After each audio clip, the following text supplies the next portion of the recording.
Hello, everybody. Welcome back again to BS Free MD with your hosts, Doctors May and Tim Hindmarsh. And I think we have a really fun episode for you, something a little different than we normally. I wouldn't say different, but a little more challenging than we normally do. I'm going to say that today we're interviewing Dr. Jonathan Howard, author of We Want Them Infected, and it's a book that challenges prevailing narratives and prompts a reevaluation of public health strategies during the COVID-19 pandemic.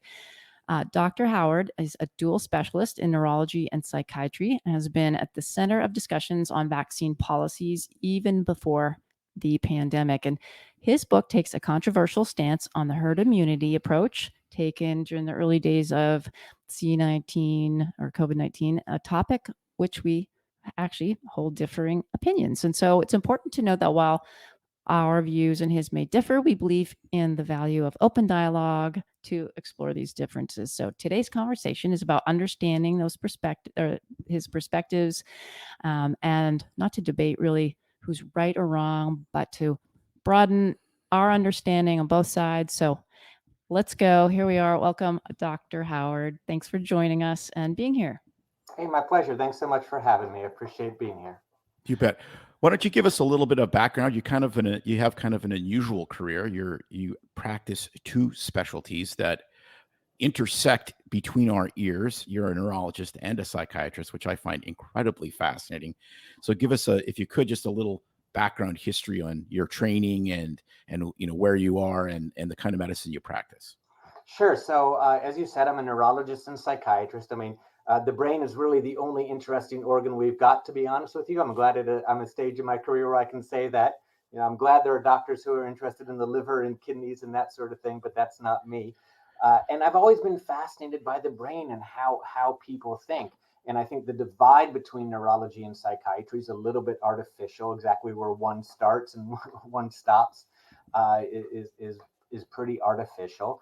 And I've always been interested in the brain and how people think. And I'm really privileged that I've been able to practice at NYU and Bellevue. I'm approaching my 21st year here. This is really the only job that I've had. And in some ways, this is what got me interested in this topic. I've been interested in vaccines and the anti-vaccine movement for well over a decade. Not because I'm really that interested in vaccines per se, like how do you make a vaccine? What's the difference between a live viral vector vaccine and an mRNA vaccine? But what prompts people, especially our profession, a very small number of influential doctors, to reject vaccines, which I think are probably medicine's greatest achievement. And I've been interested in that for a while. And sad to say, my specialties or my knowledge served me very well during the pandemic, unfortunately. So why don't you tell us about your book? Yeah, We Want Them Infected. I was actually captivated by the title because I'm thinking it's going against the topic. So let's talk about that and the main message that you hope that everyone gets from that and take away. Sure. So the title of the book is to be taken literally. It comes from a quote by a man by the name of Dr. Paul Alexander, who was an epidemiologist and official in the U.S. Department of Health and Human Services in the Trump administration. And on July 4th, 2020, before anyone was vaccinated, he said, infants, kids, teens, young people, young adults, middle age with no conditions, etc., have zero to little risk. So we use them to develop herd. We want them infected.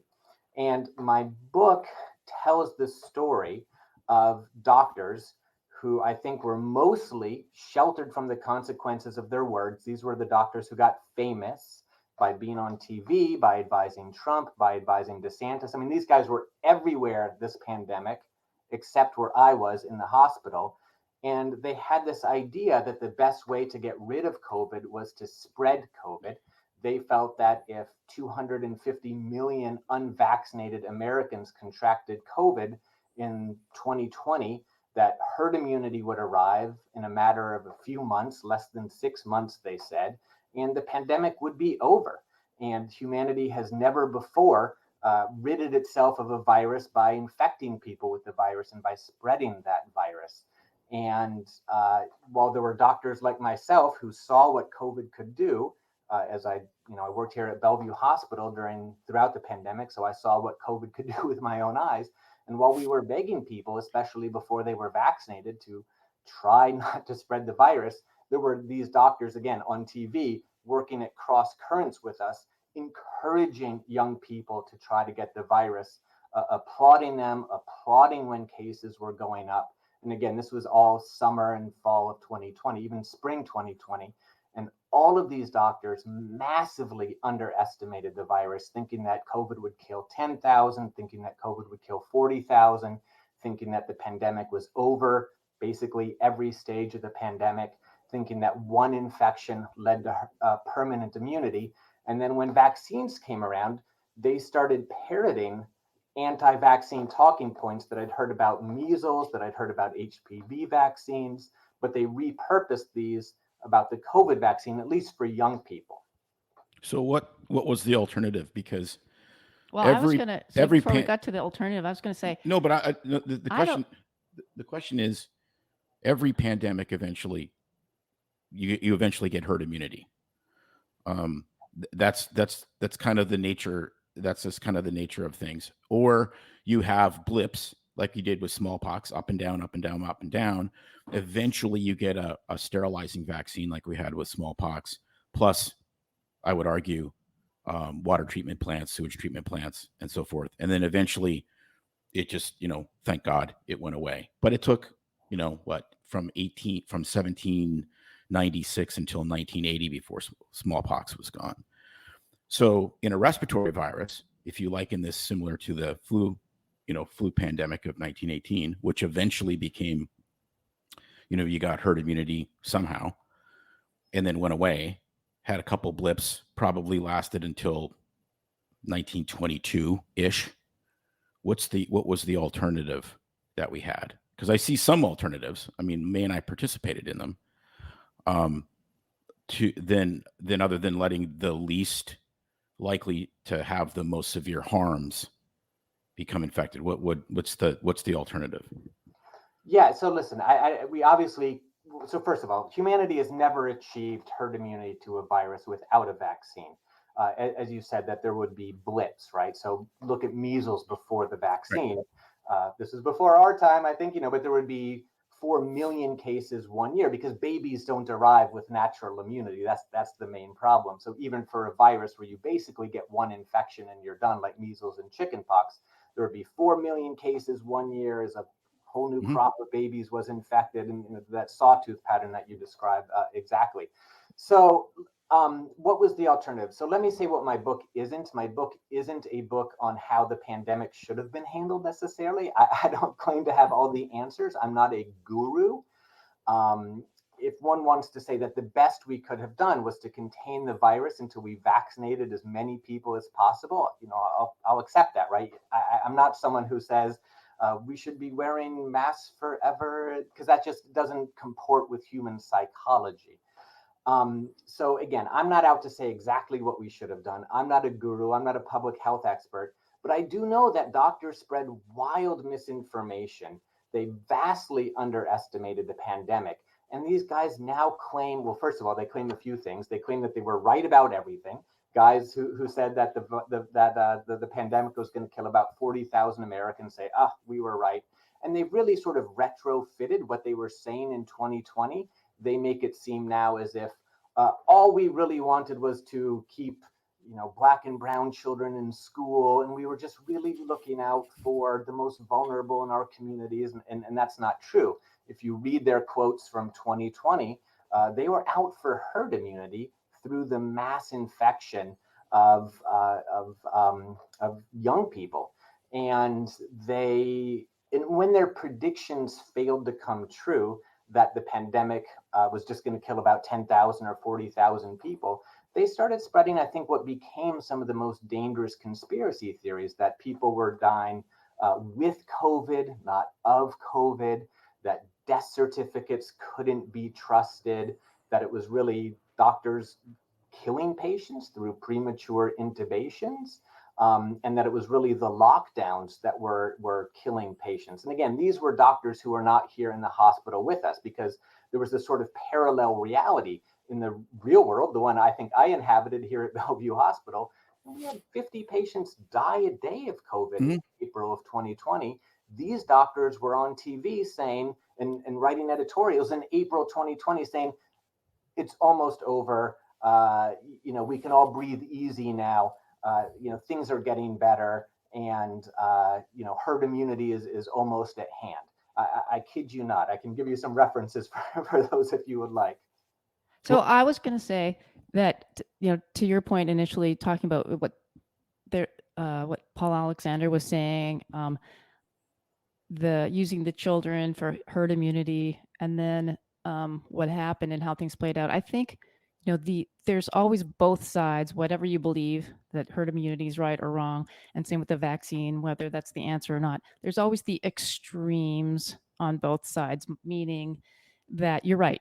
People that claim they know the answers. I mean, it's a pandemic. It's a black swan event. Nobody has all the answers. And so if you're not somewhere in the middle of that bell curve, changing your opinion as time goes on and seeing what works and what doesn't, I mean, yeah, we don't trust people on either side that say it's black and white. This is the way, it's all or nothing. And so, I mean, I agree on that point. Although I would argue that there's also practicing physicians on the other side that it was the vaccine, lockdown, or nothing, which we've seen our own problems with, and there's always alternatives and treatments you use in any situation. Whether someone comes in with it's the flu, you don't just give them a flu shot and hope that works. You treat their symptoms with other alternatives too, and same with the pandemic. Right. So, and there was so my point, just to wrap it up, would be that where was I going with this?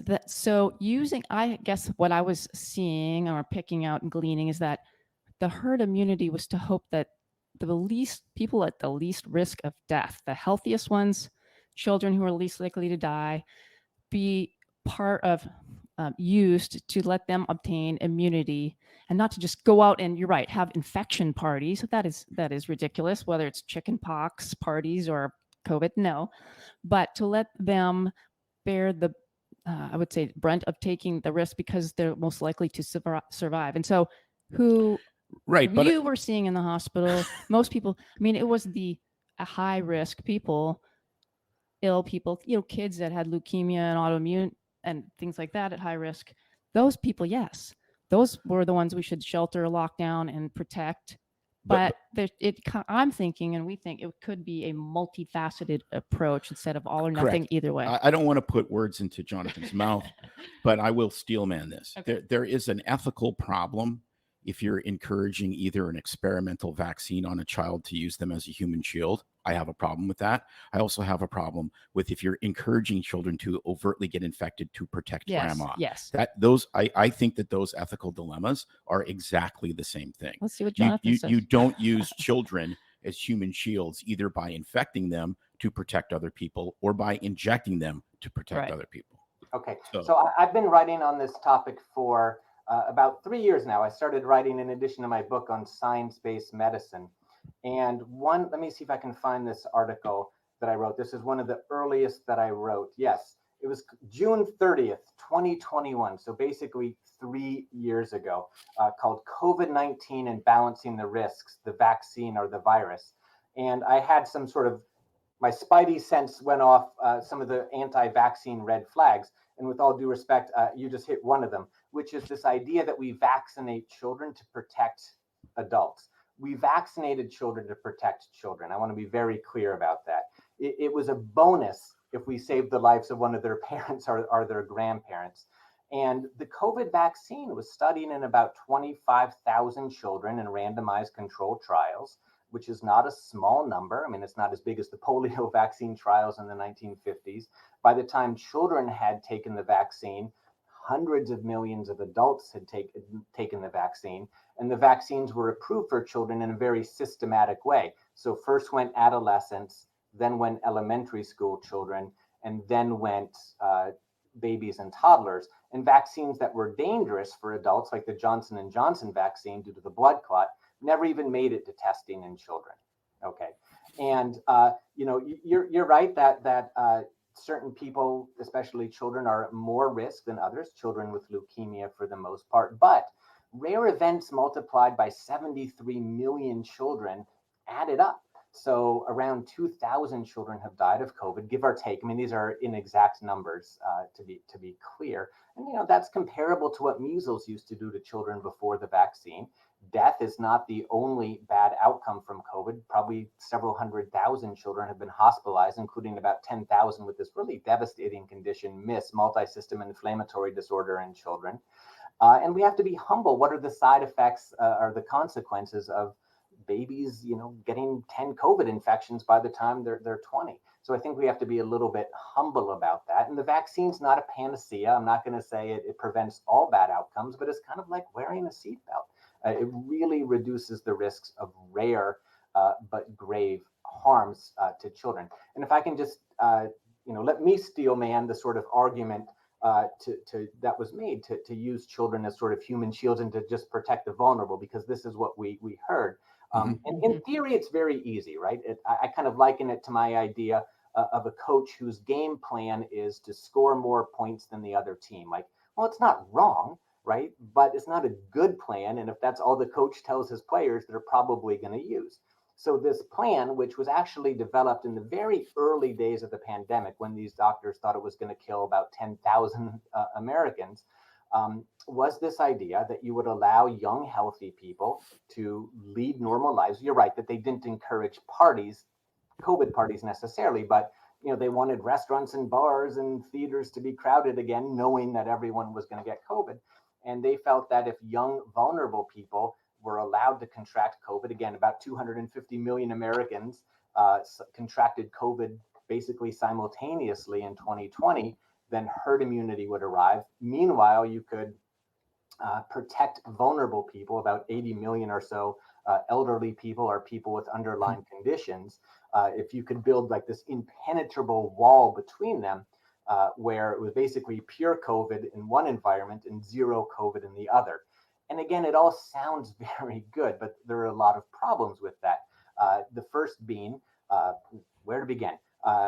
It's easier said than done to create an impenetrable wall between vulnerable people and not vulnerable people. And you can't really dichotomize people into vulnerable and not vulnerable.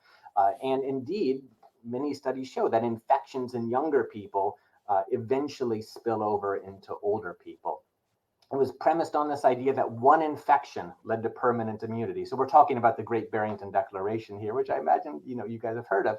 And if you go read this, they will say in their frequently asked questions section that and this was written in October 2020, that we've only seen a handful of reinfections. And so it was premised on this idea that one infection led to permanent immunity. And if you read it, what was their plan to protect the vulnerable? I mean, the whole thing could have been written in about an hour. So their plan to protect older people at home was 4 sentences. That's it. So how do you protect tens of millions of seniors at home? It was 4, while the virus raged for 3 to 6 months, it was 4 sentences long. And it contained things like feed older people at home.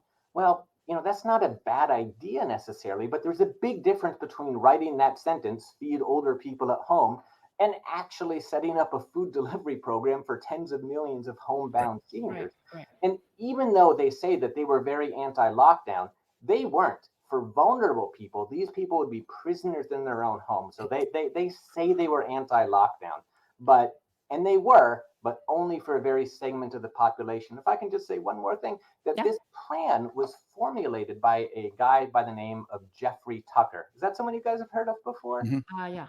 Uh-huh. Yeah. So, he is this sort of libertarian who has written articles saying that children should smoke. I mean, it sounds like I'm making this up.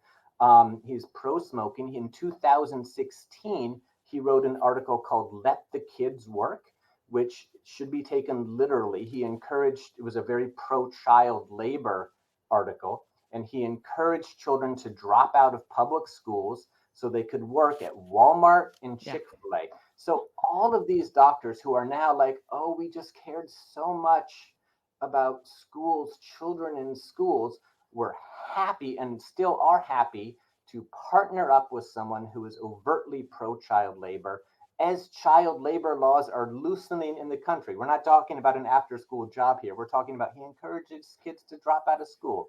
only public school, of course. Yeah, Not private. I mean, I've read several of Yeah, his that's articles. I ridiculous. have yet to see something like that, but I'm not gonna. Can I I'm not gonna disagree ask with a you. question? I'm sure he would have written something like that. Let the kids work. Google it. Yeah, So, yeah. but I that's want to go back to what you said about the studies in kids Yeah. studied. So that's where that's up for debate. Like let's not even get into debating whether it was a good randomized controlled trial, because we could be here forever nitpicking the studies, whether or well, not and they were valid. and a lot of the nitpicking is going to be unhelpful for the audience. Right. Let's be honest. So I love the Gestalt. So my approach. thing is, I'm going to flip it, and you say it's been studied in kids, and then gosh, we're general practitioners. We're always taught, even where we did our training in residency, man, be careful with any new drug. And that's how we practiced our career, any new drug. And vaccine, same types of thing. Now, this is experimental, and obviously it's a pandemic, so it's a little different. But injecting children, even though this will be, if you're going to believe the RTCs in kids were safe, it's like, well, how long did they do the study for? And what about on the other side, long-term outcomes? So, I mean, you have to be thinking, maybe it provides some immunity short-term, but what about long-term consequences of one or repeated injections? Well, and then plus it's a novel that's my technology. first question. It's not. Yeah. I mean, it's not That was like my first it's not a question flu for 'em. shot, which has been around for 70 years. So that's my first question. And then the second is, you're doing psychiatry. I can share what we experienced with the lockdowns, kids being out of school, suicides from family members to patients and kids. I'm talking especially kids, not just adults. So missing so many like life-changing events where kids wearing masks for years, etc. So yeah, that was my other thought on look at the harms from locking that. See, because down. I find it fascinating because I love the fact that Jonathan wrote the book because of his experience. Yeah. Because we started to change our tune. We were both vaccinated in January of 21. We went along with all the lockdowns and what so forth at the beginning because we didn't know what this was going to do, and so you just have to. It's like getting lost in the woods. Don't walk around. Sit there and wait for people to find you. So we were 100% behind that. And then they started vaccinating people in early January, February. By March or April, we were working in an outpatient setting. I eventually worked exclusively in COVID clinics throughout the entire pandemic after that. We have never seen so many side effects from a vaccine in our entire lives. I have given thousands and thousands of vaccines. I had a gigantic pediatric practice because I was a country doctor that delivered tons of babies. And it was staggering. I mean, May had a myocarditis. She had a POTS. It was, and we're like, whoa, we got to pump the brakes on this because we are vaccinating people with an agent that clearly is completely different than anything that we've done for a virus where a lot of these people are at very low risk and the average age of death was right around life expectancy. So let's let them. So we were kind of like talk now. we kind of got to a point where we're like, okay, it's time to pause the experiment. Yeah. So there's a lot there. So Yeah. First of all, let me just say with the framing, I think the framing should not be should we vaccinate children or not. I think it's going to be when your child encounters COVID, which they will. I mean, no one's just going to dodge this virus. Are they going to be vaccinated or not? I think that's an important way of framing the question. And vaccines in general just very rarely do not have long-term side effects. It's the vast majority of vaccine side effects are seen within the first week or so. That's just a thing about vaccines. You could argue that this is a new technology, so how do you know? And I suppose you could argue, well, you can say that about the virus as well. So anything you say about the virus, anything you say about the vaccine, you can say about the virus, which is replicating and infecting cells throughout your body. So would I have liked in an ideal world, would we like to have studies of 1 million kids lasting 10 years? Sure, but there's a real price to be paid for waiting. And I think that this has, before I wrote We Want Them Infected, I wrote a book on cognitive biases in medicine. I'm the author of several non-best-selling books, by the way. But we're hoping to join you soon. So. Yes.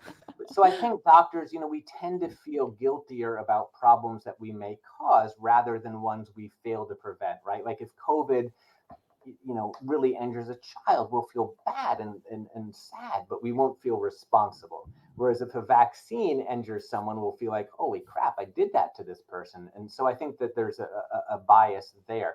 But multiple studies from around the world, you don't have to trust the CDC exclusively. I'm talking the UK, Singapore, and Israel, have all shown that this vaccine is extremely effective in limiting rare but grave harms. You're right that it wears off very quickly. That's its main problem. Or I don't even really know if that's the vaccine's fault. It may be better to say that the virus mutates quickly and evades the vaccine-induced immunity. So let's blame the virus rather than the vaccine. In terms of what you were saying about the harms of lockdown, so first of all, I've never said, and I don't know anyone who's ever said, and you didn't accuse me of this, so thank you for not putting words in my mouth, but of saying that lockdowns were harmless. The only thing that I would say is that and same with remote learning, our school closures, right? My kids were out of school for a year here in New York City, even a little bit longer, and it sucked. I mean, my son kind of regressed a little bit. He's a very shy kid and was just kind of coming out of a shell and making friends. And then, a year at home in bed kind of set him back. Overall, I'm very privileged. I suffered much less from the harms of lockdowns than many people. I never had to worry about a paycheck. I social distanced 1 week of my life at the very end of May 2020 when COVID was kind of winding down here in New York City. So I was never lonely. So I just want to recognize that the same way that the doctors I write about never saw what COVID could do with their own eyes. I'm always trying to be careful to recognize that my privilege, that I suffered less from the lockdowns than many other people. But I would just say that I don't think it was necessarily a choice. Meaning, let's say the New York City mayor had said, everything is open as usual. Restaurants wouldn't have been crowded, bars wouldn't have been crowded, people wouldn't have sent their kids to school, teachers wouldn't have shown up. The headlines were forklifts were moving bodies into giant refrigerated trucks throughout New York City, and the sirens were just wailing all night throughout New York City. New York City, we lost 74 educators in the first 6 weeks, including 30 teachers. I don't know that they all got infected at school for sure, but that's not a good thing. And we don't even have to look at hypothetical, because even after schools reopened, the virus shut them down many times. And I'm not talking about just liberal blue states. In Texas and Florida and Arkansas, here in New York City, during the Omicron wave, when schools were officially open, 30% of students were absent. So I just think that a lot of times things that the virus did are now sort of retroactively being portrayed as a choice. And even Sweden, vaunted Sweden, even though they officially never closed their schools for their whole country, schools throughout closed individually, often for very extended periods of time. One article that I wrote on Science-Based Medicine is called, Yes, Schools Were Closed in Sweden. And it's just screenshots of about 100 articles saying, oh, this school is closing for 2 weeks. This school is closing for 2 months. And finally, you mentioned suicide. It's not teen suicide. I think oftentimes it was portrayed, you can have close schools and keep kids safe from COVID, or you can open them and stop them from killing themselves. And I think that's a little bit of a false dichotomy. I will direct your listeners to an article from Forbes called Teen Suicide Plummeted During COVID-19 School Closures, New Study Finds. That was from July 19th, 2023. So it was, again, I'm not trying to say that these things were harmless, but it just wasn't portrayed. It's now being portrayed as just cowardly Democratic politicians. And I think that's a false construct. So there's always been one thing that's real. There's been two things during this whole thing that has really bothered me. Number one, the big tech censorship. I think that always brings me back. The solution to bad speech and misinformation is better information and better speech. And so it's not as soon as you start to censor somebody, you're on the wrong side of history, in my opinion. The second one was, we worked in a tiny clinic a small startup that one of our residents started, and we basically built it into a monoclonal antibody clinic because virtually nobody in Oregon, where we used to live, was, in our opinion, doing it right. Where you would see somebody, they'd be sick for hours or a day or so, and you would diagnose them and treat them right away. And if you did that with monoclonal antibodies, and there was I don't know, 5, 6, 7, 8 different varieties as we went through the various morphologies of COVID, they were really good. They worked really good. It was really good, very effective early treatment, but you had to get people early and you had to be willing to treat them. Some states like Texas and Florida damn near had them in 7-Eleven, which is what I thought should have happened. And so I was always perturbed by this sort of vaccine only strategy. It didn't, like Canada, where lots of our family is from. I asked my sister, I said, well, okay, if you're sick, just go get monoclonal. It didn't exist. And I'm like, how like that's never, like May intimated before. I just never seen that before in medicine, where we haven't used all of the above approach. And what do you have to say to that one? So I will defer to your expertise on that. I don't have a lot to say about the use of monoclonal antibodies. I haven't really reviewed the data. I never used them myself. My involvement with COVID patients was extremely intense, like everyone in New York City in the spring of 2020 when there were no treatments. And then I've treated patients sporadically, very consistently throughout, but they were always here in the hospital. I was never the main doctor. In other words, this might be someone who has COVID and has a seizure or something like that. Right. I was a neurology consultant. So I was never the primary one giving monoclonal antibodies or not. So I will defer to your expertise on this. I do think that vaccines were overhyped. I absolutely agree with that. And I would again ask your readers to read one of my articles called "Overhyping Vaccines Wasn't Pro-Vaccine. It was Stop Worrying About COVID." I published this on Science-Based Medicine on October 1st, 2023. And I have many quotes from doctors, again, who I'm very critical of, who in the first 6 months of 2021, this is the first 6 months that the vaccines came out, were promising that they were 100% effective. Were promising that they blocked transmission. So these were the same doctors who were also writing articles like Marty McCary in the Wall Street Journal called "We'll Have Herd Immunity by April." This was April 2021. And these were doctors who were going on TV saying, "We now have herd immunity." Or Lucy McBride writing in the Washington Post, now that the end of again, 2021, March 2021, I think, now that the pandemic is over, I'm a little bit afraid. This was before Delta. This was before Omicron. Unfortunately, these guys were wrong. But I do think they wildly overhyped vaccines as a perfect panacea the first 6 months of the pandemic. And fortunately, very luckily, I don't think I did that. In April 2021, I sent a tweet that said, "I'm very, very optimistic that vaccines will cut transmission. I'm not certain of it. This is why I wear a mask in public and when treating COVID patients." So I was very, even though I was and remain, very pro-COVID vaccines, I hope I've never oversold them the way I think these doctors did, saying they're 100% effective at preventing bad outcomes. That's number one. Number two, when it comes to big tech censorship, this is something, again, I'm a little bit agnostic about. These are private companies. I think they have the right to regulate their platforms as they see fit. I never encouraged any sort of censorship, or no one would have listened to me anyway. I'm small potatoes. It's not like I have Elon Musk on speed dial, but I'll say a few things. All of the doctors who claim to be censored were celebrities. These guys got famous. They were we were censored. You were censored. I'm sorry. Oh no, seriously. And we would love to say we're celebrities. And we'd love to be celebrities. So we have the you can head shrink us on that in our hometown of no, I'm kidding. Yeah. No, I'm very famous on the 7th floor of But we've been censored so many times. It's like, don't even talk and anything negative at all about vaccines, you're gone. Don't even ask the question. And we weren't even necessarily, we've taken a side on the COVID vaccine, which is different than yours, which is fine. But it took a while. Really, it took us a long time to get there.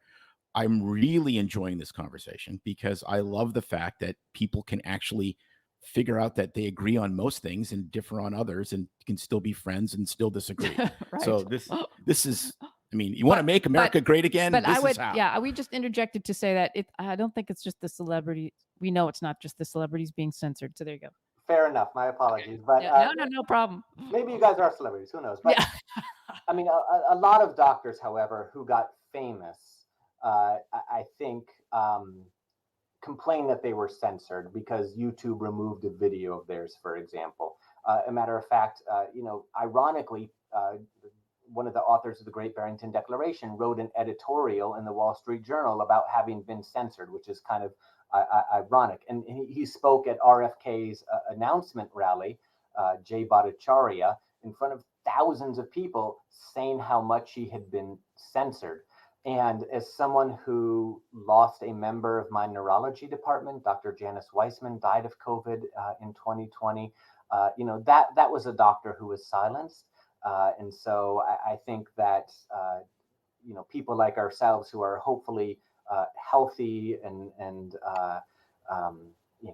wealthy and happy, don't really have a lot to complain about being censored, which isn't to say that I'm in favor of tech companies suppressing speech. And whenever I think about handing over a power to the government, for example, I was a libertarian for a while. I always try to think, what if someone who I hated had that power? So let's say, would I want Joseph Ladapo to be able to censor me, for example, if Ron DeSantis had become president? No, I don't. But I think tech companies kind of have a hard job.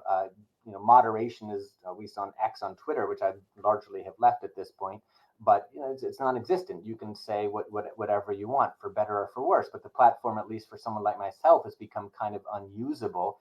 I can't tell truth from fiction anymore. When I read about things that are happening, in Israel and Gaza, I have no idea what to believe. I have no idea what's true. I mean, obviously, I get the broad strokes, but I'll read one thing and, it'll turn out to be, some video from Syria in 2010 that someone is posting Right. as Gaza in 2002. So Yep.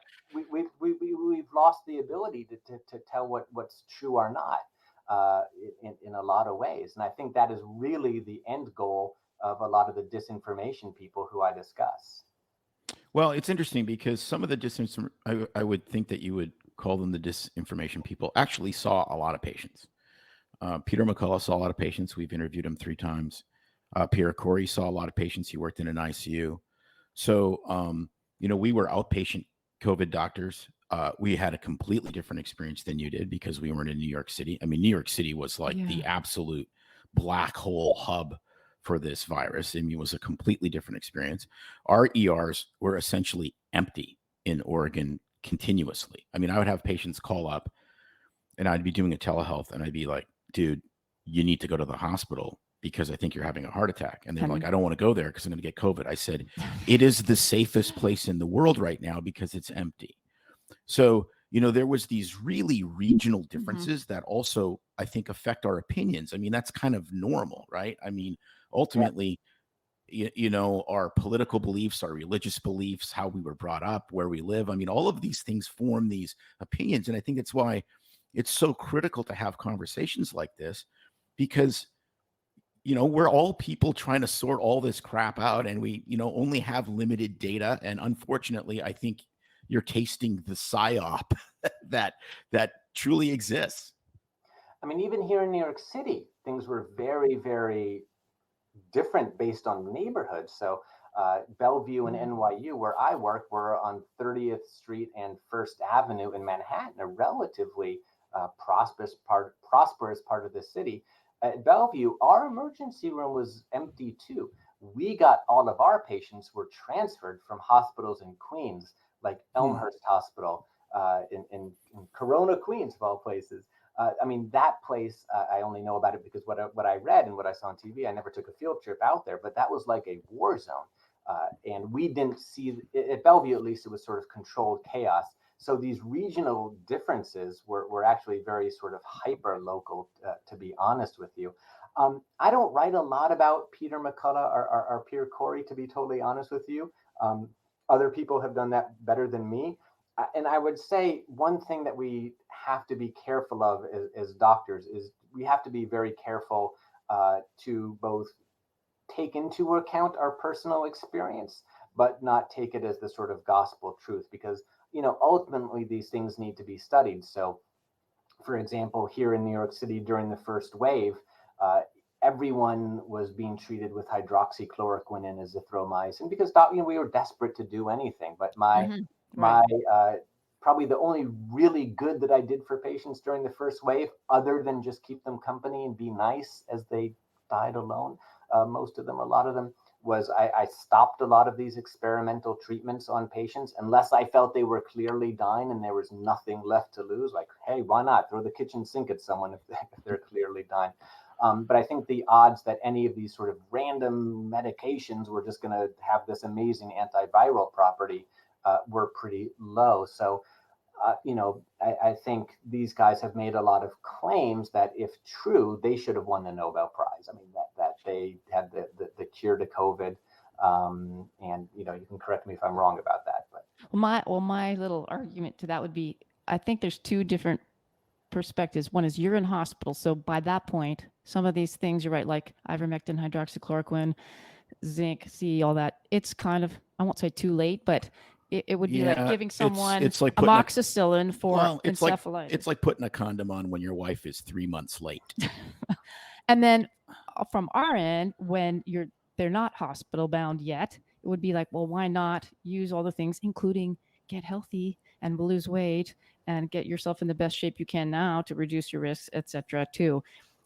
To the other point, because we've had interviewed people that were trying to do the research, like Dr. Sabine Hazen, in how these medications were changing and the microbiome and actually fighting the virus, and we're getting blocked from publishing the data.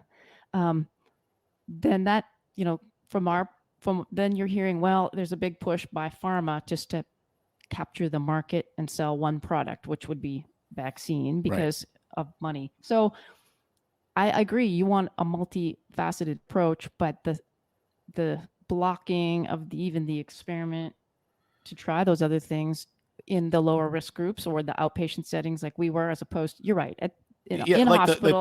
the place to have treated COVID patients was in urgent cares and their home. You could have designated, like what we did. We had a designated urgent care center so that we didn't cross contaminate people that had other problems, and in their home. Like we should have had. Again, you can't mobilize 10 million monoclonal antibody infusion center. I mean, I get that, but early outpatient treatment, really, from our perspective, was blocked, and that's a problem, because by the time, the problem with this virus is we didn't know exactly how it worked for several months, so we intubated people early, and that definitely killed people. I'm not so sure about that. but the thing that was interesting about that, this is one of the things where I really praise the hospital doctors, because they figured out early intubation was maybe not the best practice. And so we were doing things we would have never done with an influenza or a standard pneumonia, where you would put somebody on a floor with a non-rebreather, you'd let their SATs get into the 60s or 70s, and you would give them steroids and everything else. And, you would bust your tail as hard as you could to try to not intubate them. That definitely happened. Yeah. And so that evolution in medical practice in the hospital changed very quickly. But being able to have the conversation, though, it seemed like it was always blocked, and that, I think, is a big problem. I mean, I would bring it was definitely blocked in the organization we worked in. Like, somebody would go, like, we got to try this stuff, and it was like, you can't do that. The FDA says it's bad, and it was like, the FDA doesn't have a medical license. Yeah, I've written about this idea that premature intubations killed patients. I'm most studies. And in fact, several meta-analysis, I can send you to my science-based medicine website here, where I reviewed some of the data as well, seem to show that it really doesn't make a big difference. So I do accept that some patients were intubated, could have been spared intubation, but it's not, I think a lot of those patients would have ended up dying anyway.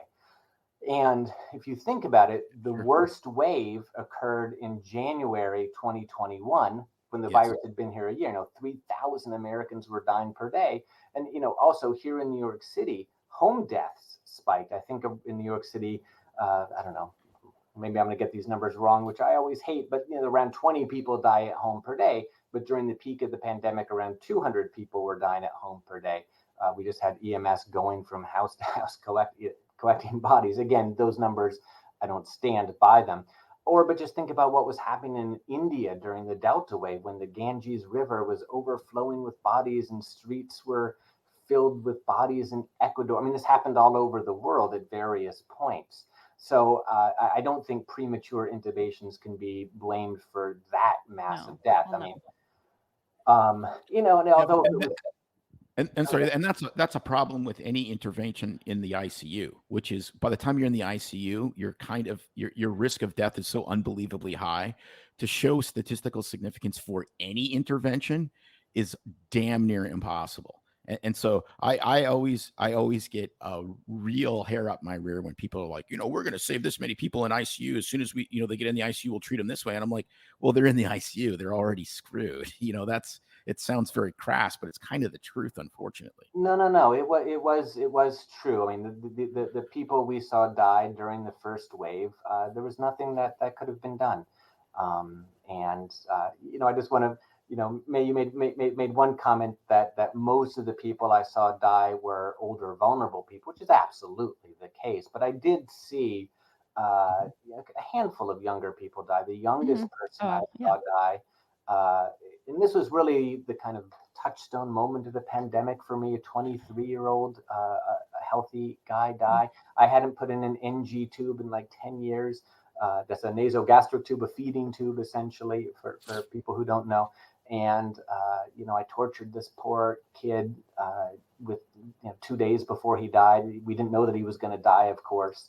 But that's still, I don't know, I still get teary-eyed a little bit when I think about it. I talked to his aunt, and this kid was kind of a loner, and it kind of makes me sad that, like, I might, aside from his aunt, I guess his mom was out of the picture. I don't know, that, like, I might still be the only person on the planet who really remembers this poor kid, even though I never heard him speak. So it was just a really, sad and horrible time. And that's things I that we remember and that touch us. And my mother died in COVID jail. Yeah. And my brother and I lived in the United States, and she lived in Canada, and we could not go to her funeral. Yeah. So this is deeply personal to us. And it's deeply personal because we thought the lockdowns were ineffective, especially by the time she passed away. And so, I mean, it's just I cannot. Sorry to hear that. That's sad. So sorry. She didn't actually have COVID. No, she didn't have wouldn't COVID. Let us come and see her. We just couldn't go and see her. She was dying of pancreatic cancer, and it's just still sad and horrible. And I'm sorry to hear that. Yeah. No, and again, that's why these perspectives and sharing these different perspectives, I think, is so critically important. I mean, because we get into our tribes and our silos, and then it's just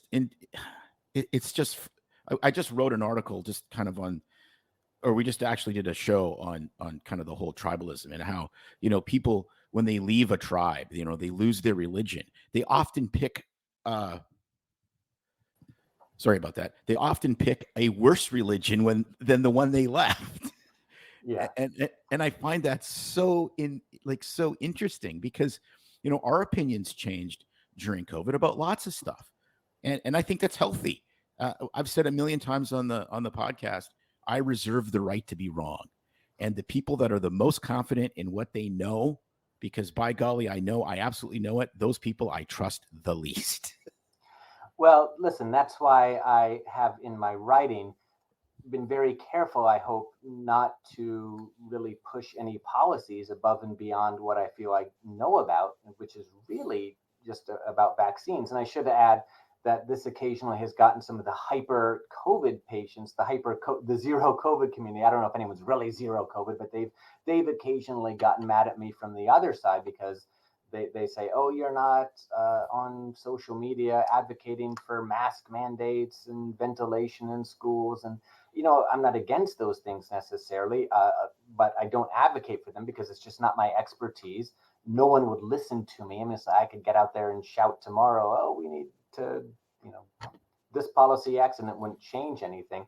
But really the only thing that aside from vaccines, that I've really tried to advocate for is just about honesty, about what would have happened had we done nothing, for example. So, you say that the lockdowns fail, and we don't really know.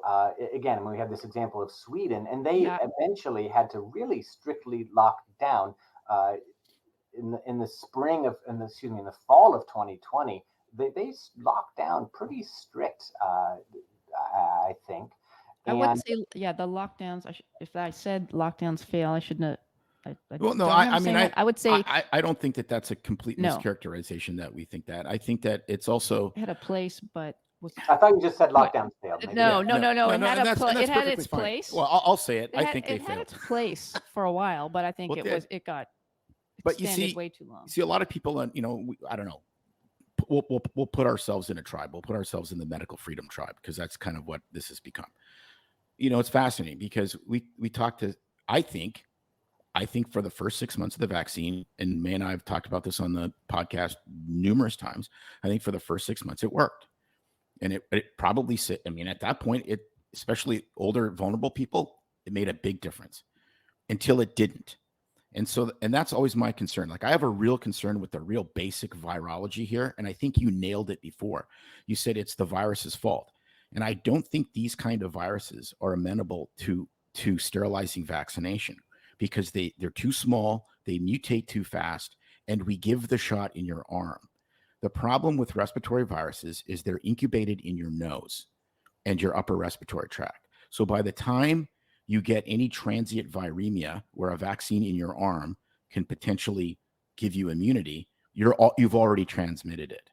And so, Cochrane did an analysis of the flu shot and basically said the only thing that's been shown to do is decrease the number of days that people miss from work, doesn't stop transmission, doesn't stop going to the ICU. So because of the kind of virus, not because vaccines are bad, not necessarily because this vaccine is bad, although I do have some issues with mRNA technology, but that's another conversation. But the nature of these viruses is very, very difficult to vaccinate for. It's why in 1969, when they brought out the first RSV vaccine for kids, it actually started antibody-dependent enhancement and killed more vaccinated kids than unvaccinated kids.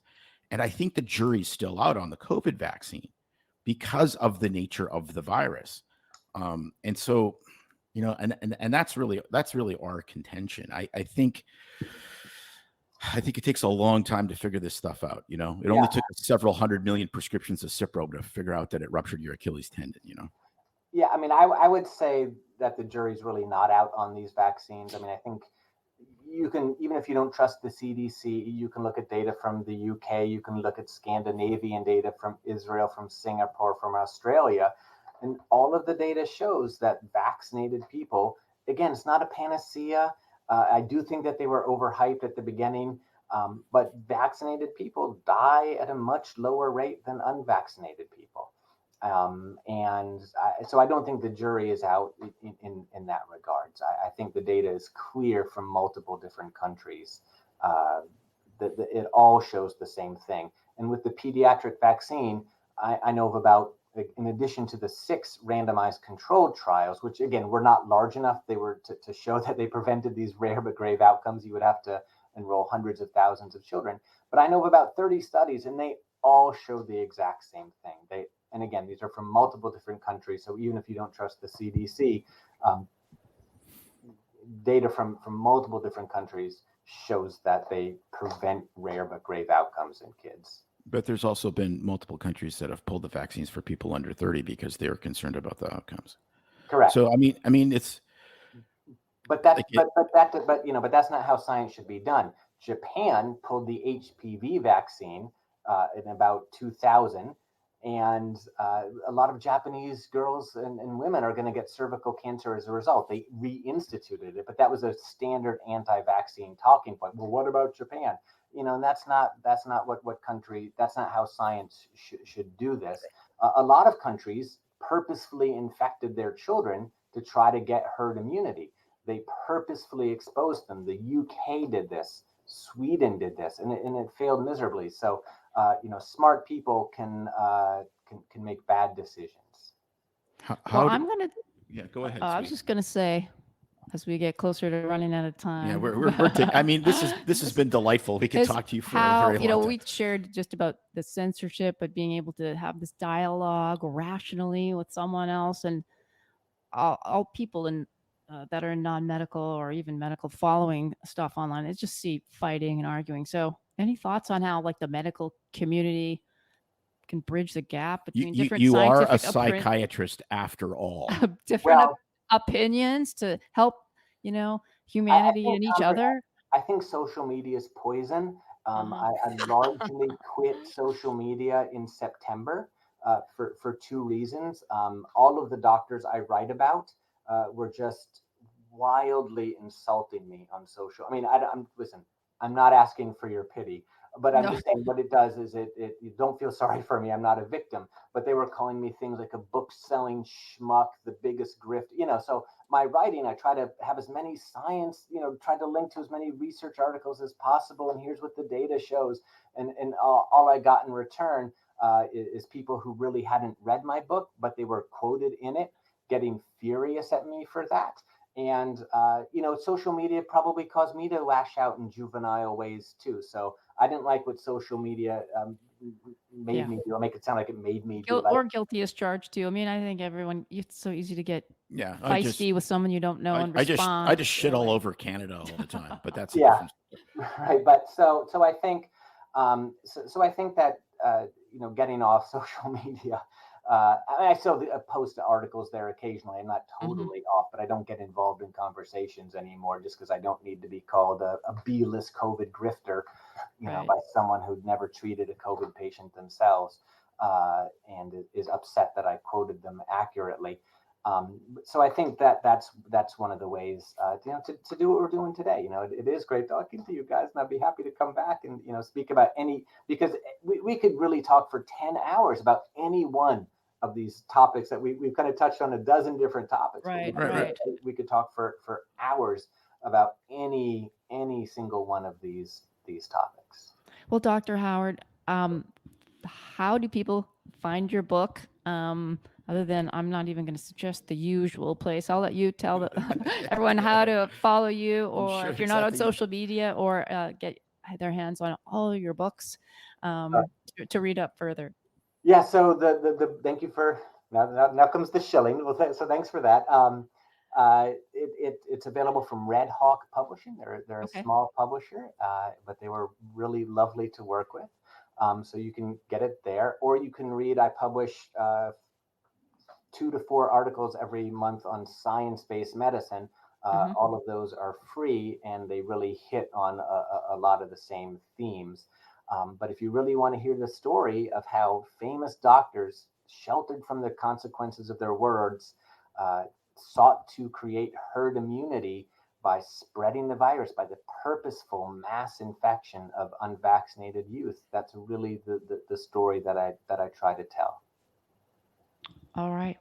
We so enjoyed speaking with you. We hope that you truly did enjoy this discussion with us.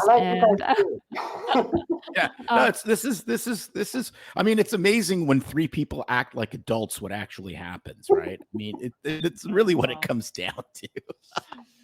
So, thanks for joining us.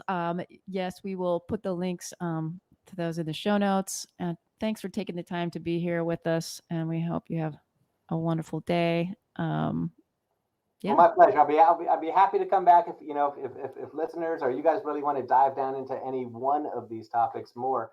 I'd be happy to share what I've read and written. Thanks again. Okay. Absolutely.